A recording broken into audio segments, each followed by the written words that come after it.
ராஜாக்களின் புஸ்தகம் 16வது அதிகாரம் 30வது வசனம். உம்ரியின் குமாரனாகிய ஆகாப் தனக்கு முன்னிருந்த எல்லாரை பார்க்கிலும் கர்த்தரின் பார்வைக்கு பொல்லாப்பானதை செய்தான். நேபாத்தின் குமாரனாகிய யெரொபெயாமின் பாவங்களில் நடப்பது அவனுக்கு கொஞ்ச காரியமென்று நினைத்தாற்போல் அவன் சீதோனியரின் ராஜாவாகிய எத்பாகாலின் குமாரத்தி ஏசபேலை விவாகம் பண்ணினதுமல்லாமல் அவன் போய் பாகாலையும் சேவித்து அதை பணிந்து கொண்டு தான் சமாரியாவிலே கட்டின பாகாலின் கோவிலில் பாகாலுக்கு பலிபீடத்தை எடுப்பித்தான். ஆகாப் ஒரு விக்கிரக தோப்பையும் வைத்து இஸ்ரவேலின் தேவனாகிய கர்த்தருக்கு கோபம் உண்டாகும்படிக்கு தனக்கு முன் இருந்த இஸ்ரவேலின் ராஜாக்கள் எல்லாம் செய்ததை பார்க்கிலும் அதிகமாய் செய்து வந்தான். அவன் நாட்களிலே பெத்தேல் ஊரானாகிய ஈயேல் எரிகோவை கட்டினான். கர்த்தர் நூனின் குமாரனாகிய யோசுவாவை கொண்டு சொல்லியிருந்த வார்த்தையின்படியே அவன் அதன் அஸ்திபாரத்தை போடுகிற போது அபிராம் என்னும் தன் மூத்த குமாரனையும் அதன் வாசல்களை வைக்கிறபோது செகூப் என்னும் தன் இளைய குமாரனையும் சாகக் கொடுத்தான். யார் அந்த துன்மார்கன்? ஆகாப். இஸ்ரவேல் தேசத்தை 19 ராஜாக்கள் ஆளுகை செய்தார்கள். இந்த 19 ராஜாக்களிலே இந்த ஆகாப் 7வது நபர். இந்த 19 ராஜாக்களுமே கூட துன்மார்க்கர்கள். தேவனிடத்தில் எந்த பயமும் இல்லாமல் வாழ்ந்தவர்கள், தங்கள் இஷ்டம் போல ஆட்சி செய்து கொண்டிருந்தவர்கள். துன்மார்க்கமாக ஆளுகை செய்து நடந்து கொண்ட இந்த 19 ராஜாக்கள் எல்லோரை காட்டிலும் ஆகாப் மிகவும் அதிகமான துன்மார்க்கன். 3 விஷயங்களை உங்களோடு பகிர்ந்து கொள்ள வேண்டும் என்று ஆசைப்படுகிறேன். முதலாவது அவனுடைய பாவம், 2வது அவனுடைய மனைவி, 3வது அவனுடைய அதிகாரம். மறக்கக்கூடாமல் இருக்க வேண்டுமென்றால் எழுதி வைத்துக் கொள்ளலாம். முதலாவது அவனுடைய பாவம், 2வது அவனுடைய மனைவி, 3வது அவனுடைய அதிகாரம். முதலாவது அவனுடைய பாவம். அவனை பேர்பட்ட பாவி என்றால் அவனுக்கு முன் ஆளுகை செய்து கொண்டிருந்த அந்த ராஜாக்கள் எல்லோரை காட்டிலும், அதேபோல் அவனுக்கு பிறகு வந்த ராஜாக்கள் எல்லோரை காட்டிலும் பயங்கரமான துன்மார்க்கமாய் நடந்து கொண்டவன், தன் மனம் போன போக்கிலே நடந்தவன், தேவனென்றால் எள்ளளவு பயமும் பக்தியும் இல்லாமல் வாழ்ந்து கொண்டிருந்தவன். பாவம் செய்கிறவர்கள் யார் அல்லது பாவிகளிலே பிரதானமான பாவி யார் என்று ஒருவேளை தரவரிசைப்படுத்துவோம் என்றால் இவனுக்குத்தான் ஃபர்ஸ்ட் ரேங்க் கிடைக்கும். எதுல? பாவங்களை செய்வதில்லை. தான் ஆளுகை செய்து கொண்டிருந்த நாட்களிலே என்ன நடந்ததுன்னு கவனிங்க. அவர்கள் எந்த அளவுக்கு தேவனிடத்திலே பயபக்தி இல்லாமல் இருந்தார்கள், எவ்வளவு துணிகரமாக பாவம் செய்தார்கள் என்றால், யோசுவா சொல்லுகிறான், எரிகோ பட்டணத்தை நாசம் பண்ணியாகிவிட்டது. இந்த எரிகோ பட்டணத்தை யாராவது கட்ட முயற்சி எடுப்பார்கள் என்றால், அதற்கு அஸ்திவாரம் இடுவார்கள் என்றால், அவனுடைய சேஷ்ட புத்திரன் செத்து போவான். யாராவது அதற்கான முயற்சியை மேற்கொள்வார்கள் என்றால் அவர்களின் குமாரர்கள் செத்து போவார்கள் என்று யோசுவா திட்டமாய் சொன்னான். தேவனுடைய ஏவுதலின்படி, தேவ ஆவியானவரின் வார்த்தையின்படி யோசுவா சொல்லுகிறான். வாசிக்கலாம் வாங்க. யோசுவாவின் புஸ்தகத்திலே அது விவரமாக எழுதப்பட்டிருக்கிறது. 6வது அதிகாரம் 26வது வசனம். யோசுவா 6வது அதிகாரம் 26வது வசனம். அக்காலத்திலே யோசுவா இந்த எரிகோ பட்டணத்தை கட்டும்படி எழும்பும் மனுஷன் கர்த்தருக்கு முன்பாக சபிக்கப்பட்டிருக்க கடவன். அவன் அதன் அஸ்திபாரத்தை போடுகிற போது தன் மூத்த குமாரனையும் அதன் வாசல்களை வைக்கிற போது தன் இளைய குமாரனையும் சாக கொடுக்க கடவன் என்று சாபம் கூறினான். செத்து போவான் என்று சொல்லவில்லை, கவனிங்க. சாவான், சாக கொடுக்க கடவன். கவனிங்க, இந்த ஆகாப் எப்பேற்பட்ட துன்மார்க்கன் என்றால், ஆகாப் ஆட்சி செய்த காலத்திலே எப்பேற்பட்ட துன்மார்க்கமான காரியங்கள் அங்கே இடம் பிடித்ததென்றால், தேவன் என்றால் பயமில்லை. முதலாவது, தேவன் என்றாலே பயமில்லை. இரண்டாவதாக, தேவன் என்றால் ஒரு கணக்கு கூட இல்லை. மூன்றாவதாக, தேவன் சிட்சிப்பார் என்ற உணர்வு கூட இல்லை. நாம் என்ன செய்தாலும் அதை பார்க்கிறவர்கள் இல்லை என்பதுதான் அன்று ஆகாபுக்கும் ஆகாபின் ஆட்சியின் கீழ் இருந்த அந்த பிரஜைகளுக்கும் இருந்த எண்ணம். இன்று நம் மத்தியில் யாராவது இருக்கின்றீர்களா? நான் என்ன செய்தாலும் ஒன்றுமாகாது என்று நினைக்கின்றவர்கள், என்ன செய்தாலும் எதிர்த்து கேட்க ஒருவரும் இல்லை என்று துணிந்து செய்கிற யாரும் இருக்கின்றீர்களா? அன்று அந்த ஆகாப் தன் மனம் போன வாழ்க்கை வாழ்ந்து கொண்டிருந்த போது, ராஜாவாக துன்மார்க்கமான வாழ்க்கை தொடர்ந்து வாழ்ந்து கொண்டிருந்த போது, அவனுக்குள்ளிருந்த எண்ணம் என்ன தெரியுமா? நான் ராஜா, நான் என்ன வேண்டுமானாலும் செய்யலாம், ஒரு அதிகாரி, நான் எப்படி வேண்டுமானாலும் வாழலாம், என்னை கேட்க ஒருவரும் இல்லை. தான் அவ்விதத்திலே வாழ்கின்ற போது தன் ஆட்சியின் கீழ் இருக்கிற ஜனங்கள் பயபக்தியோடு வாழ்வாங்கன்னு நினைக்கிறீங்களா? நீங்களே யோசிச்சு பாருங்க. ராஜாவே தன் இஷ்டம் போல வாழ்ந்து கொண்டிருக்கிற போது ராஜ்யத்தில் இருக்கின்ற பிரஜைகள் தேவனிடத்திலே பயத்தோடும் பக்தியோடும் வாழ்வார்களா? ராஜாவுக்கு இஸ்ரவேலர்களை வேதம் தெளிவாய் சொல்லுகிறது. இஸ்ரவேலை காக்கிற தேவன் உறங்குகிறதும் இல்லை, தூங்குகிறதும் இல்லை. இஸ்ரவேலின் சேனைகளின் அதிபதியாகிய தேவனாகிய கர்த்தர். எத்தனை தடவை இப்படி வேதத்தில் இருக்குங்க. இஸ்ரவேலர்களுக்கு, அதாவது இஸ்ரவேலின் சேனைகளுக்கு அதிபதியான தேவன் யார்? கர்த்தர்தான். இஸ்ரவேலர்களை காக்கிறவர் யார்? கர்த்தர்தான். இஸ்ரவேலர்களை வழிநடத்துகிறவர் யார்? கர்த்தரேதான். அப்பேற்பட்ட கர்த்தரை தங்கள் தேவனாக கொண்டிருக்க வேண்டிய அந்த ஜனங்கள், அந்த ஜனங்களை ஆளுகை செய்கின்ற ராஜா, கர்த்தர் என்றால் பயமே இல்லாமல் வாழ்வது எவ்வளவு பயங்கரம் பாருங்க. கர்த்தர் என்றால் பக்தியே இல்லாமல் இருப்பது எவ்வளவு பயங்கரம்.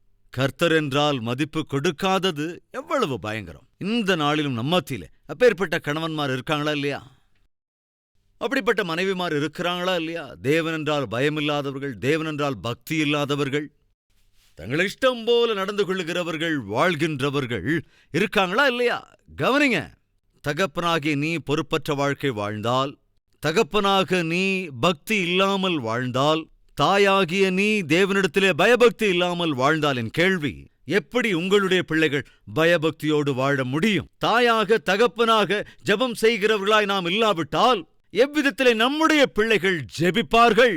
தாயாய் தகப்பனாய் நாம் ஆவிக்குரியவர்களாக இல்லாவிட்டால் எப்படி நம்முடைய பிள்ளைகள் ஆவிக்குரியவர்களாக வாழ முடியும்? தாயாக தகப்பனாக தேவன் இருக்கிறார், தேவன் பார்க்கிறார், தேவன் கவனிக்கிறார், தேவன் அடையாளம் கண்டுகொள்வார் என்ற உணர்வு நமக்குள் இல்லாவிட்டால் நம்முடைய பிள்ளைகள் எப்படி?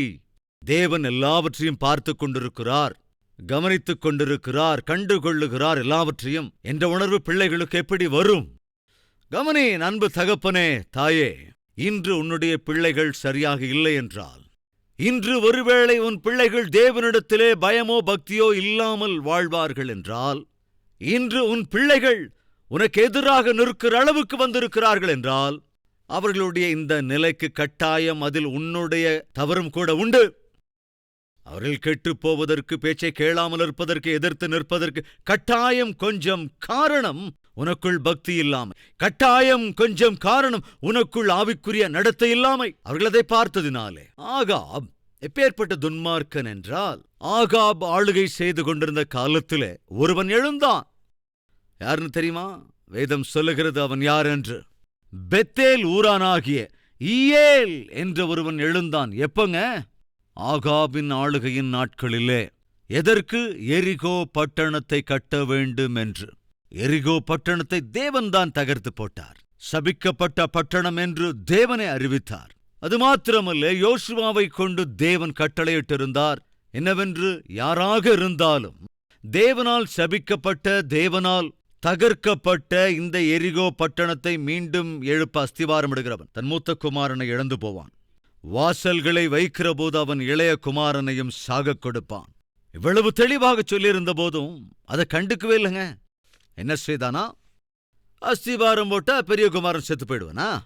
வாசலை வைக்க முயன்றால் இளைய குமாரன் செத்து விடுவானா? நடக்குமா? அதையும் பார்க்கலாம். எவ்வளவு துணிகரமான காரியம் கவனிங்க. தேவனுடைய வார்த்தை என்றால், தேவனுடைய வாக்கியம் என்றால், தேவனுடைய ஊழியர்கள் என்றால், தேவனால் உருவாக்கப்பட்ட ஆசாரியர் என்றால் அன்னைக்கு யாருக்கும் கணக்கே கிடையாது. இன்றும் நம்ம மத்தியில் யாராவது இருக்கீங்களா? தேவன் என்றால் பயமற்றவர்கள், தேவனுடைய வார்த்தை என்றால் கவலை கொள்ளாதவர்கள், தேவன் எச்சரிக்கிற போதும் கண்டுகொள்ளாமல் துணிகரமாக வாழ்கிறவர்கள் யாரும் இருக்கிறீர்களா? கவனிங்க. நீ என்ன வேணாலும் செய்துட்டு போயிட்டே இருக்கலாம் என்ற எண்ணம் உனக்குள் இருக்கும் என்றால் கவனி. தேவன் கட்டாயமாக தாம் யார் என்பதை, தமக்கு கோபத்தை உண்டாக்கினால் தாம் என்ன செய்வார் என்பதை நீ கட்டாயம் பார்க்கும்படியாக செய்து விடுவார். அந்த நாள் வராமல் இருப்பது உனக்கு நல்லது. ஆகாப் ஆளுகை செய்து கொண்டிருந்த நாட்களிலே ஈயேல் என்று அழைக்கப்பட்ட ஒருவன் எரிகோ பட்டணத்தை மீண்டும் கட்டுவதற்கு அஸ்திவாரம் போடுகிறான். அப்படி அஸ்திவாரம் விட்டானோ இல்லையோ, அவன் மூத்த குமாரன் இறந்து போனான். புத்தி வந்திருக்க வேண்டும். ஐயோ, தேவன் சொன்னதைப் போல அஸ்திவாரம் போட்ட அன்றே மூத்த குமாரன் இறந்து போவான் என்று தேவன் யோசுவாவின் மூலம் சொல்லியிருந்தார். சொன்னபடியே நடந்தது. அன்றாவது புத்தி வந்திருக்க வேண்டும். ஆனா சில பேருக்கு புத்தியே வராதுங்க. நீ செய்கிற தப்புக்காக அதை பார்க்கிற தேவன் உன்னை சிட்சிக்கிற போது சுகவீனத்தை கொண்டு சிட்சிக்கலாம், ஒரு ஆபத்தை வரவழைத்து சிட்சிக்கலாம், அபாயத்தின் மூலம் சிட்சிக்கலாம், பொருளாதார பிரச்சனையின் மூலம் சிட்சிக்கலாம், அவமானங்களின் மூலமாக சிட்சிக்கலாம். இது நீ சிட்சிக்கப்பட்டுக் கொண்டிருக்கிறாய் என்ற உண்மையை உணர்ந்து கொள்ளாமல் இன்னும் மீண்டும் துணிந்து தொடர்ந்து பாவம் செய்து கொண்டிருப்பாய் என்றால் கவனே, மற்றும் ஒரு தீவிரமான சிட்சை உன்மீது வந்தே தீரும். மூத்த மகன் இறந்த போதே புத்தி வந்திருக்க வேண்டும். அந்த ஈயேல் என்பவனுக்கு புத்தி வரல. கொஞ்சம் பேருக்கு எத்தனை தடவை கண்டிச்சாலும் புத்தி வராதுங்க. இன்னும் சில பேருக்கு தேவன் எத்தனை முறை சிட்சித்தாலும் புத்தி வராது. என்ன நடந்தது? மறுபடியும் துணிகரமாய் இளைய மகனை சாக கொடுக்க தயாராகிவிட்டான். வாசலை எழுப்ப தயாராகிவிட்டான். தேவன் சொன்னதைப் போல செய்தார். தேவன் சொன்னதைப் போலவே செய்வார். எத்தனையோ வருடங்கள் கடந்தது. அநேக வருடங்கள் கடந்த போதும் யோசுவா சொன்ன வார்த்தைக்கு, இன்று ஈயேல் என்பவன் செய்த செய்கைக்கு மத்தியில் எத்தனையோ வருடங்கள் கடந்து விட்டது. ஃப்ரெண்ட்ஸ், கவனிங்க. நூற்றுக்கணக்கான வருடங்கள் கடந்தாலும் என் தேவனுடைய வார்த்தை மாத்திரம் ஒரு காலும் மாறாது. அவர் சொன்னார் என்றால் சொன்னதைப் போல செய்வார். வாசலை எழுப்ப முயன்ற உடனே அவனுடைய இளைய குமாரனும் கூட கொல்லப்பட்டான். அன்பு சகோதர சகோதரிகளே, கவனிங்க. ஆகாப் ஆளுகை செய்து கொண்டிருந்த நாட்களிலே துன்மார்க்கம் எந்த அளவுக்கு பெருகிற்றென்றால், அவனவன் தன் இஷ்டம் போல தேவனென்ற பயமோ பக்தியோ அக்கறையோ இல்லாமல் பாவத்தை துணிகரமாய் செய்து கொண்டிருந்தார்கள். இன்றும் நம்மத்திலே யாராவது இருக்கீங்களா? தேவனென்றால் பயம் இல்லாமல், பக்தி இல்லாமல், அவர் கவனிக்கிறார், காண்கிறார் என்ற உணர்வு இல்லாமல் நீ என்ன செய்ய நினைக்கிறாயோ அதையே செய்து கொண்டிருக்கிறாயா? எதை காண வேண்டுமென்று நினைக்கிறாயோ அதை காண்கிறாயா? எங்கே போக வேண்டுமென்று நினைக்கிறாயோ அங்கே போகிறாயா? எதை குடிக்க வேண்டுமென்று நினைக்கிறாயோ அவைகளெல்லாம் குடிக்கின்றாயா? எதை தொட வேண்டுமென்று நினைக்கிறாயோ அவைகளெல்லாம் தொடுகிறாயா? ஜாக்கிரதை, தேவன் பார்த்து கொண்டிருக்கிறார். அப்பேற்பட்ட ஒரு பாவி ஆளுகை செய்து கொண்டிருக்கிற அந்த நாட்களிலே தன் பாவத்தை தேவன் பார்க்கவில்லை என்று நினைத்துக் கொண்டிருந்த அந்த நாட்களிலே தேவன் சாம்பிள் கொடுத்தார். ஆகாப், நான் பார்த்து கொண்டிருக்கிறேன். சாம்பிள் காண்பித்தார். உன்னுடைய ஆளுகையிலே ஈயேல் என்கின்ற ஒருவன் துணிகரமாய் வாழ்ந்தபோது நான் அவனை சிட்சித்தேன். ஜாக்கிரதை, உன்னையும் கூட சிட்சித்து விடுவேன். நம்மை சுற்றியிருக்கிறவர்களில் யாராவது தேவனுடைய கோபத்துக்கு ஆளாகி சிட்சிக்கப்பட்டிருக்கிறார்கள் என்றால் கவனிங்க. அவர்களை சிட்சிக்கிற தேவன் ஏன் உன்னை சிட்சிக்காமல் விட்டு வைத்திருக்கிறார் என்பதை உணர்ந்து கொண்டால் அது நல்லது. அவன் செய்த பாவங்களை குறித்து 30வது வசனத்திலும் 34வது வசனத்திலும் கூட எழுதப்பட்டிருக்கிறது. மனிதன் பாவம் செய்கிற போது அவன் என்ன செய்கிறான்? தேவனுடைய கோபத்தை தூண்டுகிறான். வாசிக்கலாம் 33வது வசனமும் கூட. ஆகாப் ஒரு விக்கிரக தோப்பையும் வைத்து இஸ்ரவேலின் தேவனாகிய கர்த்தருக்கு கோபம் உண்டாகும்படிக்கு தனக்கு முன்னிருந்த இஸ்ரவேலின் ராஜாக்கள் எல்லாம் செய்ததை பார்க்கிலும் அதிகமாய் செய்து வந்தான். தேவனுக்கு கோபம் உண்டாக்கினான். பாவம் செய்கிற ஒவ்வொருவரும் என்ன செய்கிறார்கள் என்றால் தேவனுக்கு கோபத்தை தூண்டுகிறார்கள். கவனிங்க, சின்ன வயசுல ஸ்கூல்ல படிச்சுக்கிட்டு இருக்கும்போது சாதாரணமா ஸ்டூடெண்ட்ஸுக்கு ட்ரில் மாஸ்டர்னா கொஞ்சம் பயம் இருக்கும். ட்ரில் மாஸ்டர்னாவே பொதுவா கொஞ்சம் பயந்துக்குவாங்க. ஏன்னா அவர் ரொம்ப ஸ்ட்ரிக்டா இருப்பார். 9 மணிக்கு ஸ்கூல் ஸ்டார்ட் ஆகுதுன்னா ட்ரில் மாஸ்டர் வெளியே வந்து கவனிச்சுக்கிட்டே நிற்பார். யார் ஸ்கூலுக்கு லேட்டா வர்றாங்கன்னு. லேட்டா வர்றவங்களை அங்கேயே நிறுத்திடுவார். அவ்வளோதான், கையை திருப்பிடா. இப்படி இருக்கிற கையை இப்படி திருப்ப வேண்டியதான். பெரம்ப எடுத்து வெளுத்தா அப்படி இருக்கும் வெளு. அப்புறம் மறுபடியும் எப்பவும் லேட்டா வரணுங்கிற எண்ணமே. காரணம் என்ன? அவர் அவ்வளவு ஸ்ட்ரிக்ட். அந்த ட்ரில் மாஸ்டரே இப்படின்னா கவனிங்க, இந்த உலகத்தை ஆளுகிற தேவாதி தேவன் ரொம்ப ஸ்ட்ரிக்டானவர். சகோதரனே, சகோதரியே, கவனி. நீ தப்பு செய்கிற ஒவ்வொரு முறையும், தப்பாக பேசுகிற ஒவ்வொரு தடவையும், தப்பான வேலையை செய்கிற ஒவ்வொரு தடவையும், தப்பானவற்றை காண்கிற ஒவ்வொரு தடவையும் ஆக்சுவலா நீ என்ன செய்யறன்னா தேவனிடத்துல இன்டைரக்டா நீ சொல்ற என்னன்னு, உம்மால என்ன செய்ய முடியுமோ அதை செஞ்சுக்கோங்க. அப்பா பார்க்கல அப்படிங்கிற ஒரு எண்ணத்துல பிள்ளைங்க தப்பு பண்ணுவாங்க. டேடி என்ன பண்றாரு? டேடி படுத்துட்டு இருக்காரு. படுத்து தூங்கிட்டாரு. டேய், அந்த சினிமாவை போடு அப்படின்னு வேக வேகமா டிவி ஆன் பண்ணி அப்படியே அந்த சினிமாவை பார்த்துட்டு உட்காந்துருக்கலாம். டேடி என்ன பண்றாரு? படுத்து தூங்குறாரு. ரைட்? டேடி முழிச்சுக்கிட்டு தான் இருக்காரு. டேடி தூங்காம தான் இருக்காரு. அப்போ டேய், அந்த சினிமாவை போடுறா, அந்த சிகரெட் பாக்கெட் வா அப்படின்னு டேடி முன்னாலேயே சிகரெட் பாக்கெட்டை எடுத்தா டேடிக்கு முன்னாலேயே அவன் ஆபாசப்படுத்த பார்க்கறான்னா என்ன அர்த்தங்க? அப்பாவை பத்தி அவனுக்கு கவலையே கிடையாது. ரெண்டாவது, அவர் என்ன செய்யறதா இருந்தாலும் செஞ்சுக்கிட்டோம். Who CARES? யாருக்கு என்ன கவலைங்க? என்னுடைய கேள்வி, டேடி பார்த்துக்கிட்டு இருக்கும்போது கூட அந்த பையன் தான் நினைச்சதை செய்யறான் அப்படின்னா டேடி கிட்ட அவன்கிட்ட பயம் இருக்கா? இல்லவே இல்ல. ஜாக்கிரதை, கொஞ்சம் கவனிங்க. நான் பிரசங்கிக்கிற தேவன் உறங்குகின்றவர் அல்ல.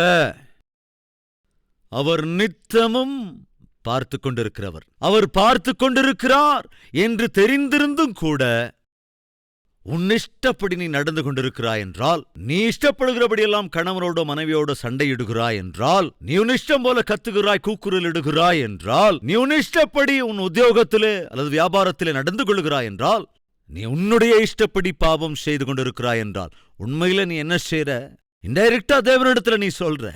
உம்மால் என்ன செய்ய முடியுமோ செஞ்சுக்கோங்க. Who CARES? ஜாக்கிரதை. அந்நாளிலே ஆகாப் தேவன் கவனிக்கிறார் என்பதை அறிந்திருந்தும் கூட துணிகரமாய் பாவம் செய்தான். தேவனுடைய கோபத்தை தூண்டினான். தன் காலத்திலே இருந்த ஜனங்களை காட்டிலும், தனக்கு முன்பிருந்த ராஜாக்களை காட்டிலும், தனக்கு பின் வந்த ராஜாக்களை காட்டிலும் மிகுந்த துன்மார்க்கனாயிருந்தான். அவன் செய்த பாவத்திற்கான விளைவு ஏதாவது இருக்கிறதா? அந்த விளைவு என்னன்னு பார்க்கலாம். மனிதன் செய்கிற பாவத்திற்கு ஒரு விளைவு உண்டு. கணவனா இருக்கலாம், மனைவியா இருக்கலாம், அப்பாவா இருக்கலாம், அம்மாவா இருக்கலாம், மகனா இருக்கலாம் அல்லது மகளா இருக்கலாம். நீ யாரா இருந்தாலும் நீ செய்த தப்புக்கு பின் விளைவு உண்டு. அதை உங்களோடு பகிர்ந்து கொள்ள கட்டாயம் விரும்புகிறேன். வாருங்கள், அவன் செய்த பாவத்திற்கான பின் விளைவுகள் என. முதலாவது 18வது அதிகாரம் 17வது வசனம்.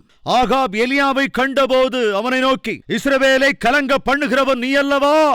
நீதானே இஸ்ரவேலர்களை கலங்க பண்ணி கொண்டிருக்கிறாய் என்று சொல்லி ஆகாப் எலியாவை பார்த்து கேட்டபோது எலியா பதில் சொல்றான். கவனிங்க, இஸ்ரவேலரை கலங்க பண்ணுகிறவன் நான் அல்ல.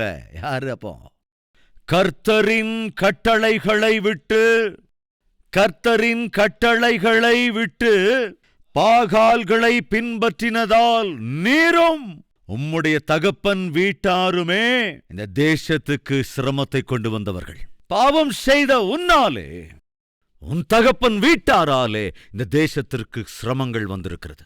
எஸ், வீட்டு எஜமானனான தகப்பன் செய்கிற பாவத்தினாலே, வீட்டை நிர்மாணிக்க வேண்டிய இல்லத்தரசி செய்கிற பாவத்தினாலே அந்த வீட்டிலே இருக்கின்ற மற்றவர்கள் சிரமத்துக்கு ஆளாகிறார்கள். குடிகாரனாலே குடும்பமே சிரமத்துக்கு ஆளாகிறது. ஒரு ஊதாரியினாலே பிள்ளைகளும் குடும்பத்தாரும் கஷ்டத்துக்கு ஆளாவார்கள். எத்தனை குடிகார தகப்பனால் நல்ல படிப்பில்லாமல், நல்ல சாப்பாடு இல்லாமல், நல்ல வஸ்திரங்கள் இல்லாமல், நல்ல ஆரோக்கியம் இல்லாமல் எத்தனை பிள்ளைங்க இன்னைக்கு சஃபர் ஆகுறாங்க.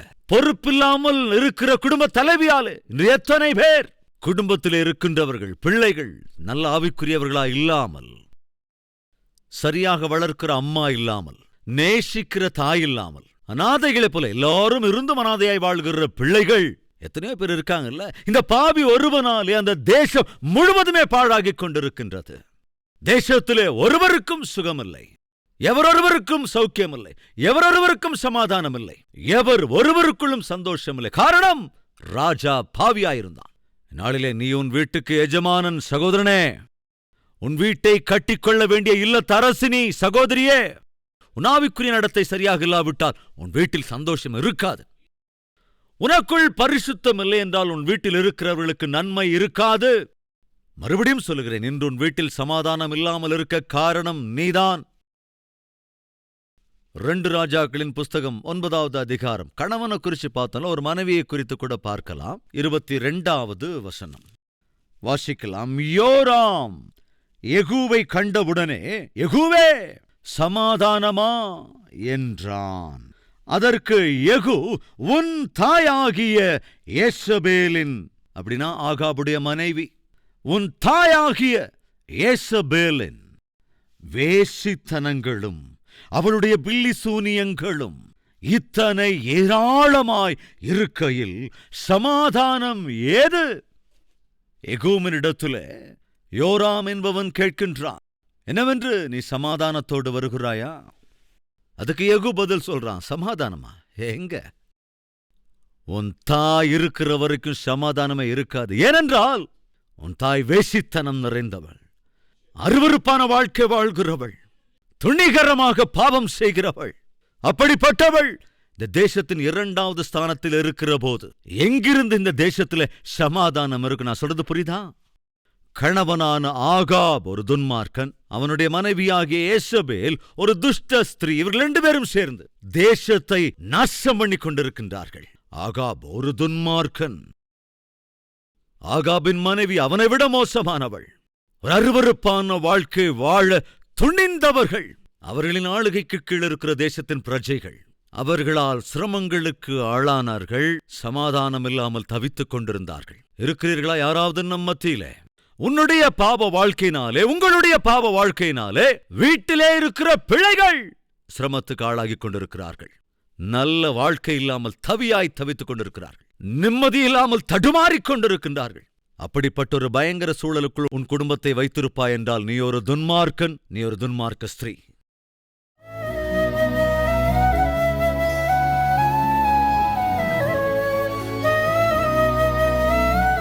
பரிசுத்தமுள்ள பிதாவே, நித்தமும் நீர் போஷிக்கிற நேசிக்கிற உம்முடைய ராஜ்யத்தை ஆளுகை செய்த ஒரு ராஜா ஆவிக்குரியவனாய் வாழ்வதற்கு பதிலாக பரிசுத்தமில்லாமல் அவன் வாழ்ந்ததினால், ஆண்டவரே, உம்முடைய கோபத்தை, உம்முடைய வேதனையை அவர்கள் எந்த அளவுக்கு தூண்டினார்கள்.